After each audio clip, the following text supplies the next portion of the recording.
Hey there mga my love Pisces! Thank you so much for always staying here with me in this channel po. So bago natin simulan, ay ready ninyo mga babes. Reminders muna tayo na hindi ito for everybody. So just pick up the messages you think are for you. At kung feel mo na ang reading na tayo for you, then this reading might be ready for you. And of course, wala tayong gender here, Pisces, no? So babae, lalaki, LGBT, cross-watchers, all welcome here mga babes. Just take how this resonates and please apply this into your own unique situation. Kaya naman, without further ado, let's begin and let's see what we have here for you, Pisces.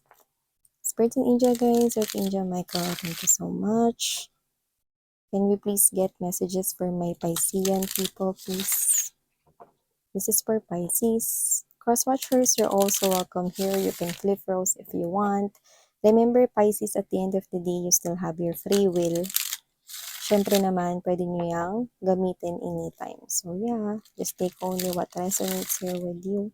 Spirits and angel guides, can you please show me messages for Pisces, please? Pisces.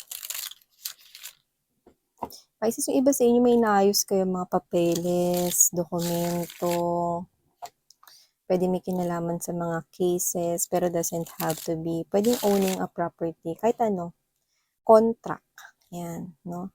And I'm seeing it, no, na ito ay may paggalaw, may pag-aksyon. No? Itong maganda, nasa inyong pabor. So, ibig sabihin, something positive yon. Ano man yan, na inaasikaso ninyo kontrata, property, or related sa work, or business, no?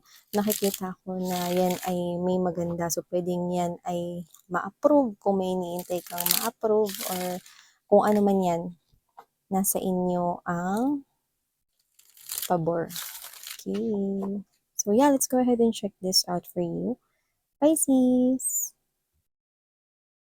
So first energy we've got here for you, my love, is this Page of Pentacles energy.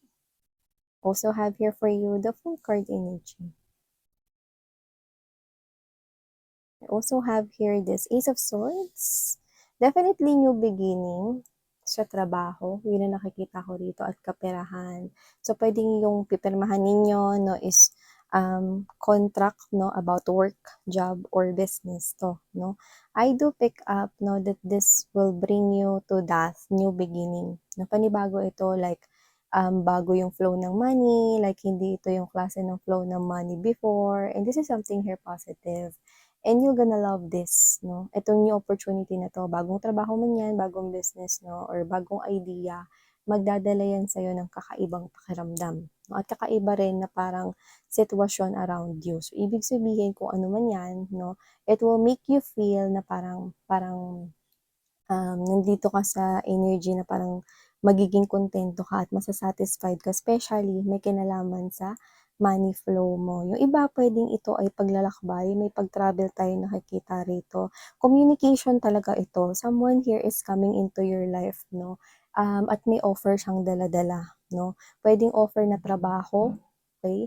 Parang pwedeng siya yung maging medium or taga pamalitan, no, or sa kanya manggaling itong offer na to, no, and I'm seeing you grabbing this, no, nakikita ko na pauunlakan mo yung offer na to, no, at magdadala ito ng magandang pagbabago sa buhay mo. Pero may kinakailangan nga lang dito, maaari ka ritong mag-travel, pwedeng literal na travel, pwedeng paglipat ng lokasyon, no, pwedeng dito sa Pinas or sa ibang bansa, no, or kahit sa ibang parts ng Pinas, no, kung hindi naman kailangan lumbas ng bansa, pero magandang oportunidad dito.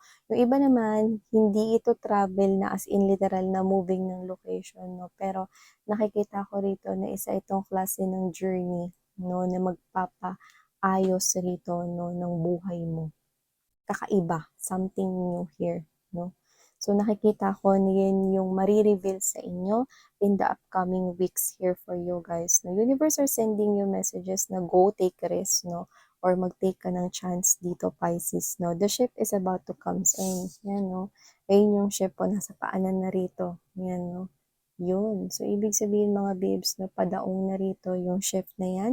At nakikita ko, no, na i-grab mo yung opportunity na yan, no? Because it will bring a lot of growth in your life, no? Sa kaperahan yung nakukuha natin dito, no? So, nakikita ko na parang dumating na dun sa punto na parang nagdalawang isip ka kung ito ba talaga yung trabahong gusto mo, kung nasa isang trabaho ka na ngayon or parang dumating dun sa point na, gusto mo pa ba magtrabaho or gusto mo nalang mag-business, naguluhan ka ng may kinalaman sa trabaho mo 'no, nag-bring ng confusion yun sa'yo. Pero nakikita ko na magbabago na yan in the upcoming weeks 'no, for you guys 'no, or even, month. I do pick up right here na magkakaroon ng clarity patungkol rito sa kaperahan mo at positive ito kasi magandang good news ang dala 'no, magandang good news.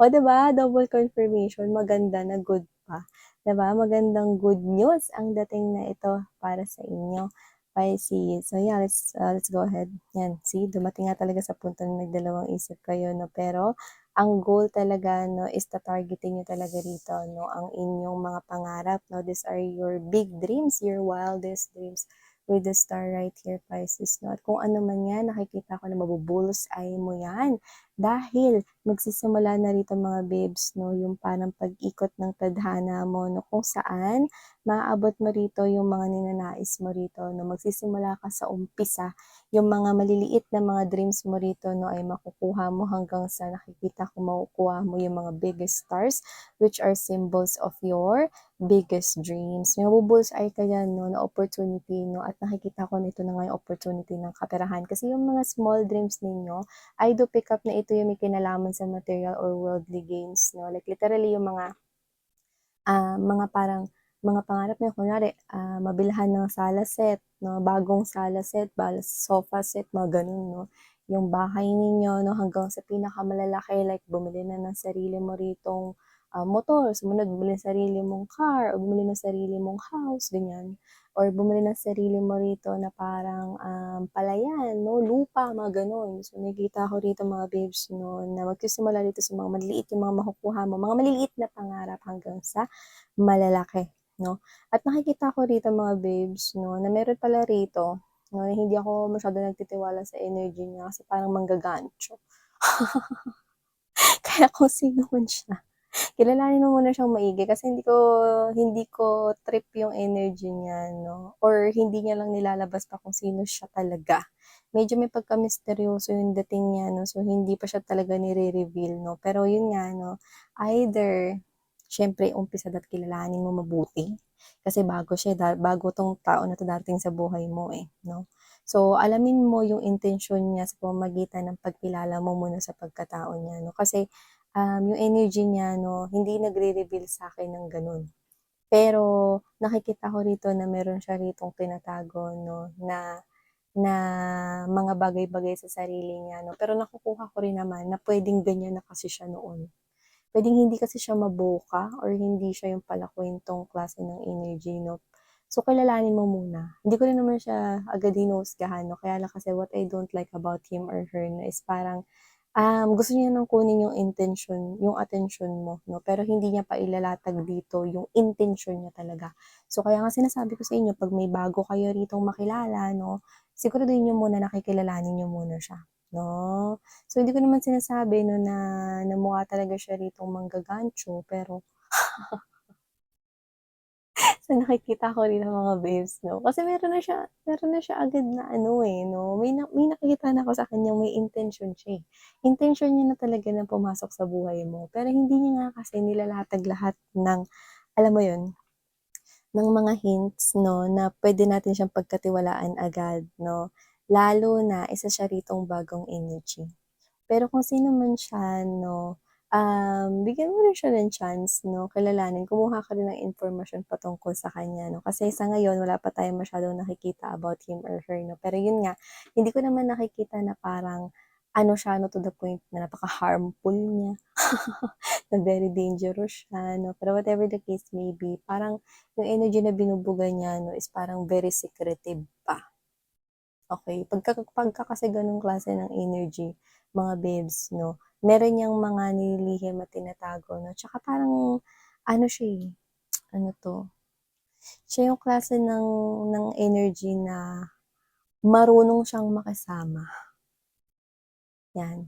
Marunong siyang makisama sa iba, kahit sa bago. So, yun nga, my advice for you is kilalanin mo siyang mabuti. Yan. And also may kung may ka-in relationship kayo, may sasabihin pa lang yung person ninyo sa inyo. Yan, no, na hindi nyo alam.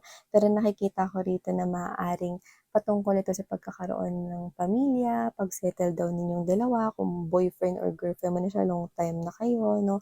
Marami na kayo rito natutunan with each other, no? Nakita nyo na rin dito mga babes, no, kung paano magalit ang isa't isa. Actually, nagsa-stand out yun. Pero okay lang 'no, kasi nagmamahalan pa rin kayo 'no, at mukhang sanay na talaga kayo sa isa't isa. So nakikita ko rito na ready na kayo na sa pagpapamilya, so expect some kind of proposal 'no, or mapag-uusapan na rito na yung pagse-settle down, pagpapakasal, pagsasama together, 'yan. So iba puwedeng marriage contract yung nakuha natin 'no, right off the bat kanina. So nakikita ko rito mga babes 'no, yung iba naman na baka married na kayo or ano, expectant kayo ng child, nakikita ko rito pregnancy.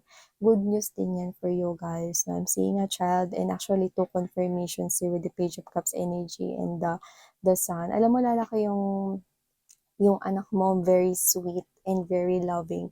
Hindi ko alam kung ba't ko nakita si Aurora, mga babes, Sleeping Beauty. So, hindi ko sinasabi na palagi siyang matutulog at hindi mo mauutusan sa gawaing bahay. Pero maaaring maging favorite niya ng mga babes na yung fairy tale. So, pwedeng it's a girl, diba? Pero yun nga, no, whatever the case may be, I do see mga babes, no, na very sweet and loving siya. No, just like Aurora. Yan, no. Very cute, no. At kasi si Aurora kasi, no, is, alam mo yun, pagkapanganak pa lang, no, very cute, very attractive na yung physical appearance niya. So, ibig sabihin, it's a pretty girl or pretty face, no. Pwede ring boy siya, pero pretty face siya. Yung mukha niya is, alam mo yun, no, pwedeng pagkakaroon siyang babae, no, pero isa siyang boy. Yung mukha ng, alam mo yun, no, yung paka-angelic yung face. And if single ka naman, you do not see this coming as well, no, na good news dito, meron ditong paparating, no, nakikita ko na very honest siya when it comes to communication. Matipid nga lang siya magsalita. Excuse me. Pero, kung sino man siya, very honest siya rito. Nas nakikita ko rito na makaka-in relationship mo siya, no?